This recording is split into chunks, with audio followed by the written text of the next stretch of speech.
Hello student, welcome back to my channel कोडवाल academy. आज के वीडियोस में मैं जो डिस्कस करने जा रही हूँ वो बहुत ही इम्पोर्टेंट सब्जेक्ट है आपका फोर्थ सेमेस्टर के स्टूडेंट के लिए स्पेशली, और वो है आपका operating system and Linux BCA. आपका कोड देख रहे होगे, पेपर कोड आपका गिवन है BCA 403। ओके, तो स्पेशली BCA फोर्थ सेमेस्टर के लिए ये है वीडियोस। तो आप इसमें मैंने ज़्यादा क्वेश्चन कवर नहीं किया है, मैंने 18 क्वेश्चन कवर किया हुआ है, जो कि एग्जाम के पॉइंट ऑफ व्यू से अगर देखा जाए तो बहुत ही इंपॉर्टेंट है। इससे पहले भी आप लोगों ने मेरा अगर वीडियोस देखा होगा कोडवाल एकेडमिक चैनल के ऊपर, मेरे चैनल के ऊपर, तो वहाँ पे मैंने हर साल सेमेस्टर बाय सेमेस्टर जो भी इंपॉर्टेंट सब्जेक्ट होते हैं उसके कुछ PYQs अपलोड किया हुआ है based on 5-6 year previous year के क्वेश्चन के बेसिस पे एनालाइज करके। तो उम्मीद है आप लोगों का बहुत प्यार मिला है उन सारे वीडियोस पे। तो उम्मीद करती हूँ कि इस वीडियोस पे भी आप लोगों का प्यार मिलेगा। So please like, subscribe and share करना मत भूलें। तो मूव करते हैं क्वेश्चन नंबर फर्स्ट पे। तो पहला क्वेश्चन ही आपका स्टार्टिंग कह रहा है कि ऑपरेटिंग सिस्टम क्या होता है। तो बेसिकली आप लोग जानते होंगे ना कि जो सॉफ्टवेयर होता है वो सॉफ्टवेयर बेसिकली दो कैटेगरीज में ये किया गया, डिवाइड किया गया है। पहला है आपका सिस्टम सॉफ्टवेयर, दूसरा होता है एप्लीकेशन सॉफ्टवेयर। सिस्टम सॉफ्टवेयर के अंदर आपका ऑपरेटिंग सिस्टम आ जाता है, ठीक है। और भी है सिस्टम सॉफ्टवेयर के अंदर आपका बहुत सारे सॉफ्टवेयर आते हैं, यूटिलिटी सॉफ्टवेयर आते हैं, सिस्टम सॉफ्टवेयर आ जाते हैं, फिर आपका फर्मवेयर आ जाते हैं, डिस्क ड्राइवर आ जाते हैं, बहुत सारे टाइप्स के हम लोग सॉफ्टवेयर पढ़ते हैं। बट यहाँ पे ऑपरेटिंग सिस्टम के ऊपर बात करें तो ऑपरेटिंग सिस्टम एक सिस्टम सॉफ्टवेयर होता है which act as an interface between the users and hardware.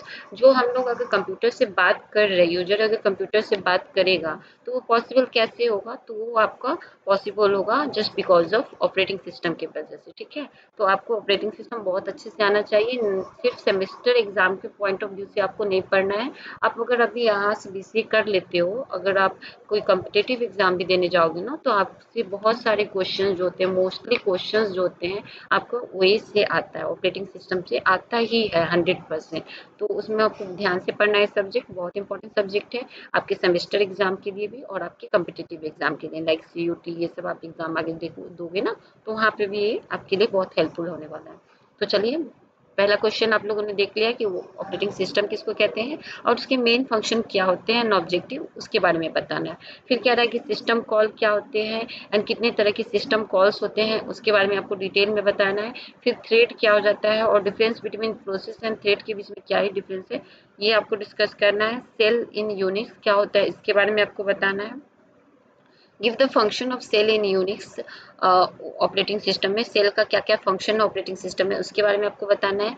फिर है कि explain the concept of disk scheduling and name different disk scheduling algorithm के बारे में बताना है। What are the environmental variables in Unix and how do you set and access them, what is Unix and what are its main features, Unix क्या है and Unix के main features क्या है। उसके बाद क्वेश्चन नंबर 8 बता रहा है कि define kernel, what is this role in an operating system, explain the concept of process and the thread, उसके बारे में आपको बताना है।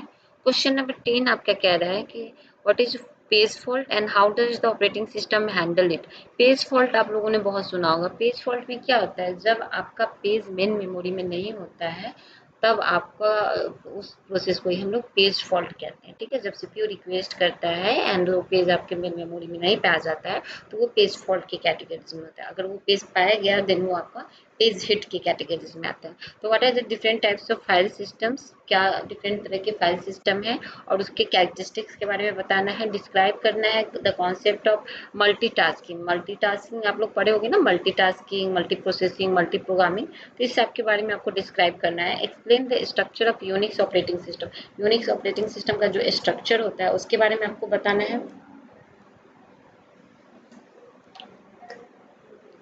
उसके बाद है आपका कि explain the use of chmod, chown and chgrp commands in Unix में जो है उसके बारे में आपको बताना है। ये आप लोग पढ़े होंगे लैब एक्टिविटीज के अंदर। फिर आपको डिस्क्राइब करना है VI क्या होता है और VIM क्या होता है, टेक्स्ट एडिटर इन यूनिक्स में, उसके बारे में आपको बताना है। ये आपको जैसे सेल होता है ना, वही है आपका VI।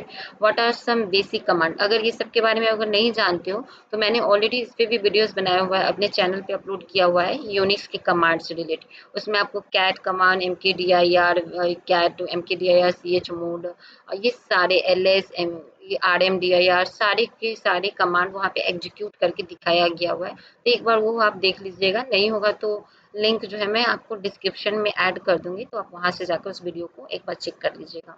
देन है आपका question number 16, explain any 4 of the following commands of Unix with the syntax and example के साथ है, ठीक है। तो उसको एक बार चेक कर लीजिए कि क्या क्या है। जैसे कि मैंने अभी बताया ना, लिस्टिंग के लिए ls कमांड होता है, किल कमांड होता है, फिर आपका rm है, कैट है, इको है, तो इस सबको आप एक बार चेक जरूर कर लीजिएगा। देन है आपका ऑपरेटिंग सिस्टम अगेन है, यहाँ पे कह रहा है कि explain different type of operating system. वहाँ पे मैंने पढ़ा था भी, तो उसके ऑब्जेक्टिव्स ये सब बताना था, फंक्शन, बट यहाँ पे आपको बताना है कि ऑपरेटिंग सिस्टम है बट उसके क्या क्या टाइप्स है डिफरेंट। बैच ऑपरेटिंग सिस्टम है ना, रियल टाइम ऑपरेटिंग सिस्टम होगा, नेटवर्क ऑपरेटिंग सिस्टम होगा, इस तरह के बहुत सारे ऑपरेटिंग सिस्टम है, तो इसके बारे में आपको बताना है। What do you mean by scheduler, scheduler क्या होता है, और explain short term scheduler, medium term and long term scheduler with the help of diagram, इसका बताना है आपको। तो इतना ही क्वेश्चन है इस वीडियोस में। आप सारे क्वेश्चन को अपने नोटबुक में एक बार जरूर कर लीजिएगा। अगर किसी भी तरह के डाउट होगा, किसी भी तरह के, अगर ये सारे को करके जाते हो ना, तो एग्जाम में 100% है कि कुछ ना कुछ क्वेश्चन यहाँ से आपके एग्जाम में डायरेक्ट आने वाले हैं। तो क्वेश्चन को सीरियसली आप एक बार सॉल्व कीजिएगा, उसको पढ़ के जाइएगा एग्जाम से पहले।